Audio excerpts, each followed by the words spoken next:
नमस्कार। Online classes में आपका स्वागत है। मैं हूं तंद्राव सिंह।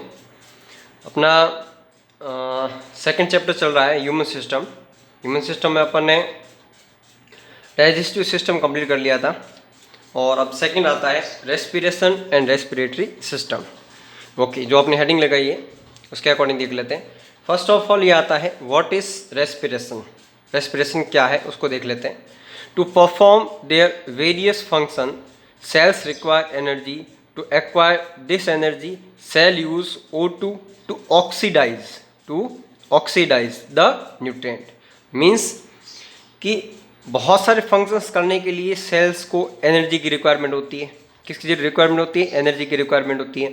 और सेल्स ये जो एनर्जी रिक्वायर करने के लिए इन फूड को क्या करती है? ऑक्सीडाइज करती है। ठीक है, और यानी न्यूट्रिएंट को क्या करती है? ऑक्सीडाइज करती है।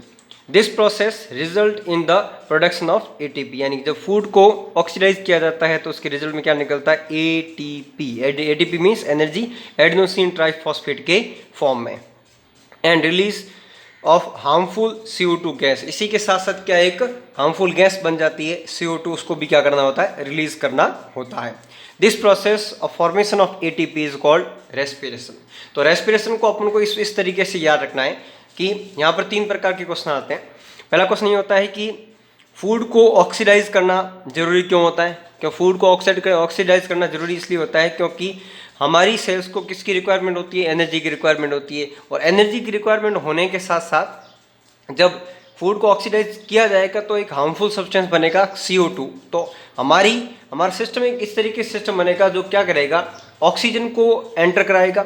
एंटर करने के बाद उसको हमारी लंग्स से लेकर बॉडी की पर सेल तक पहुंचाएगा। पर सेल में यहाँ प्रोसेस होगा, क्या हुआ? एक्सचेंज हो गया, यानी यहाँ फूड ऑक्सीडाइज हो गया। ऑक्सीडाइज होने के साथ साथ एक हार्मफुल गैस बनेगी CO2, जिसको उसी प्रोसेस के थ्रू बाहर निकाला जाएगा जिस प्रोसेस के थ्रू O2 को अंदर लिया गया। यानी इसके लिए एक सिस्टम की जरूरत होती है जिसको अपने क्या नाम लिया है? Human respiratory system. ओके, तो ह्यूमन रेस्पिरेटरी सिस्टम में अपना डायग्राम जो बनाया है उस डायग्राम के अकॉर्डिंग देख लेते हैं। लेकिन इससे पहले एक ध्यान रखना, मैंने इससे पहले एक वीडियो और सेंड किया है। अगर आपको वो वीडियो पसंद आता है तो उसे सब्सक्राइब भी करें। ये जो डायग्राम बनाया है इस डायग्राम का मैंने फास्टली एक और डायग्राम का वीडियो सेंड किया है। ओके, तो और अपने रेस्पिरेटरी सिस्टम का फर्स्ट पार्ट होता है नॉस्ट्रिल। क्या होता है? नॉस्ट्रिल। बाहर की तरफ 2 छेद नॉस्ट्रिल के फॉर्म में ओपन रहते हैं। उसके बाद एक लंबा पैसेज आता है यहाँ से लेकर यहाँ तक, इसको कहते हैं नेजल पैसेज या नेजल, या कह सकते हैं अपन इसमें लिखेंगे आगे नेजल पैसेज और नेजल कैविटी। ओके, आगे देखना। नेजल कैविटी के अंदर कुछ स्ट्रक्चर होती है, वो मैं आपको पहले ही बता देता हूँ। देखिए यहाँ पर म्यूकस और सीलिया, साथ ही यहाँ पर एक थिन मेम्ब्रेन होती है। जब एयर इसमें से पास होती है तो क्या होता है कि जब एयर के साथ साथ आए कुछ डस्ट पार्टिकल, कुछ माइक्रोब्स, कुछ फंगस, कुछ पोलन ग्रेन्स क्या होते हैं? वो यहीं पर रुक जाते हैं और एक फिल्ट्रेट और स्टरलाइज्ड मतलब होता है रोगाणुनाशक। फिल्ट्रेट और स्टरलाइज्ड एयर ही किसके पास पहुंचती है? फेरिंग्स के पास पहुंचती है। फेरिंग्स एक कॉमन पैसेज है जहां पर नेजल पैसेज भी ओपन हो रहा है और बक्कल कैविटी भी ओपन हो रही है। और अपन ने इससे पहले पढ़ दिया था कि फेरिंग्स के 3 पार्ट होते हैं, नेजो, ओरो और लेरिंगो। तो इसके भी 3 पार्ट होंगे। किसके? फेरिंग्स के 3 पार्ट होंगे। नेजो फेरिंग्स जो नेजल की तरफ होगी, ओरो जो माउथ की तरफ होगी, और लेरिंग्स की तरफ जो होगी इसको कहेंगे लेरिंगो फेरिंग्स। ओके, उसके बाद आ जाता है लेरिंग्स। अब लेरिंग्स वॉइस बॉक्स है। क्या है? वॉइस बॉक्स है। ये कार्टिलेज की 9 मेम्ब्रेन से बना होता है और यहाँ पर कुछ और मेम्ब्रेन होती है जो क्या करती है? साउंड प्रोड्यूस करती है। उसके बाद में ये एक लॉन्ग ट्यूब है जो 10 to 12 सेंटीमीटर को कहते हैं ट्रैकिया। ट्रैकिया के ऊपर ये जो अपन ये बनाई ये है कार्टिलेज रिंग। क्या है? Cartilage ring. कार्टिलेज रिंग के कारण ट्रैकिया लगातार क्या रहता है? ओपन रहता है और ये एक पाथ बनाता है ट्रांसपोर्टेशन ऑफ ऑक्सीजन और CO2 का। साथ ही साथ जब थोरेसिक कैविटी में ट्रैकिया 2 पार्ट में डिवाइड हो जाती है। देखना यहाँ पर और यहाँ पर अपने इसको नाम दिया ब्रोंकी। क्या नाम दिया है? Bronchi. Okay, bronchi further divide हो जाती है जब वो लंग्स के अंदर एंट्री करती है। देखो यहाँ पर अपन ये देखो और डिवाइड हो गया, उसको कहते हैं ब्रोंक्यूली। क्या कहते हैं? ब्रोंक्यूली। ओके, ध्यान रखना, ट्रैकिया किस में कन्वर्ट हो गया, ब्रोंकी किस में कन्वर्ट हो गया, ब्रोंक्यूली में। ठीक है, उसके बाद अपन ने इसको बताया कि ये वाला पार्ट तो है राइट लंग और ये वाला पार्ट क्या है, लेफ्ट लंग। ओके, अब लास्ट में एक इसकी यूनिट आ जाती है, इसको हम कहते हैं एल्यूलर सैक के अंदर और थिन मेम्ब्रेन बनती है, इसको कहते हैं एल्यूली। क्या कहते हैं, एल्यूली। एल्यूली के अंदर ही क्या होता है, गैसेस का एक्सचेंज होता है, यानी O2 CO2 एक्सचेंज होती है। ओके, तो ये तो हो गया ह्यूमन रेस्पिरेटरी सिस्टम का पार्ट, जो अपन इसको 3 पार्ट में डिवाइड करेंगे। अपन लिखा है यहाँ पर, the human respiratory system is mainly classified into 3 parts, the upper respiratory system, the lower respiratory system and respiratory muscles. तो अपन को इसको 3 फॉर्म में पढ़ लेते हैं। अपन यहाँ पर देख लेते हैं। अपन ने सबसे पहले क्या बनाया है, अपर रेस्पिरेटरी सिस्टम। तो अपर रेस्पिरेटरी सिस्टम में सबसे पहले क्या आता है, नोज आता है। ओके, नोज में देख लेते हैं। This is the first respiratory organ which start from a pair of externally visible nostril. आ गया, मतलब क्या होता है कि यह एक फर्स्ट पार्ट होता है जो स्टार्टिंग में बाहर की तरफ खुलने वाले नॉस्ट्रिल से जुड़ा हुआ होता है। It is a big cavity like structure which is divided into 2 parts bye a sender bone and thin membrane. मतलब इसके 2 पार्ट हो जाते हैं। कितने पार्ट हो जाते हैं, 2। जो किससे से अलग होते हैं, एक सेल्डर बोन से और एक थिन मेम्ब्रेन से अलग होते हैं। The posterior part of the nasal cavity opens in nasopharynx, यानी इसके पीछे वाला पार्ट किसकी तरफ ओपन होता है, नेजोफेरिंक्स की तरफ ओपन होता है। The fine hair found in the nasal cavity, यानी नेजल कैविटी के अंदर क्या पाए जाते हैं, फाइन हेयर पाए जाते हैं। मैंने अभी आपको बोला था सीलिया क्या होते हैं, हेयर होते हैं। ठीक है, the blood flowing in the thin membrane, the cilia क्या, हेयर ही है, cilia and the mucus together through mutual cooperation purify the inhaled air by removing the dust particle, pollen grain, fungi etc. present in the air। Means जब यहाँ से air pass होती है, यानी इस पैसे से या इस मार्ग से जब एयर पास होती है, तो यहाँ पर सीलिया और म्यूकस टुगेदर एक म्यूचुअल कोऑपरेशन बनाते हैं और एयर को क्या कर देते हैं, प्योरीफाई कर देते हैं। कैसे कर देते हैं, वो डस्ट पार्टिकल को, पोलन ग्रेन को, फंगस को जो उसके अंदर प्रेजेंट होते हैं एयर के अंदर, उसको क्या कर देते हैं, वहीं पर रोक करके एक स्टरलाइज या एक प्योरीफाइड एयर अंदर भेजते हैं, जो नेजोफेरिंक्स से फेरिंक्स की तरफ बढ़ती है।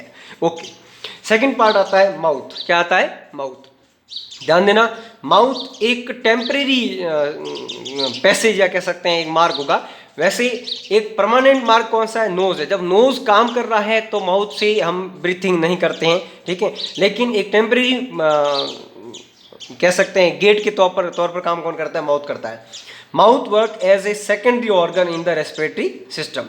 Nostril play main role in the breathing, मतलब नॉस्ट्रिल क्या करते हैं, मेन रोल प्ले करते हैं।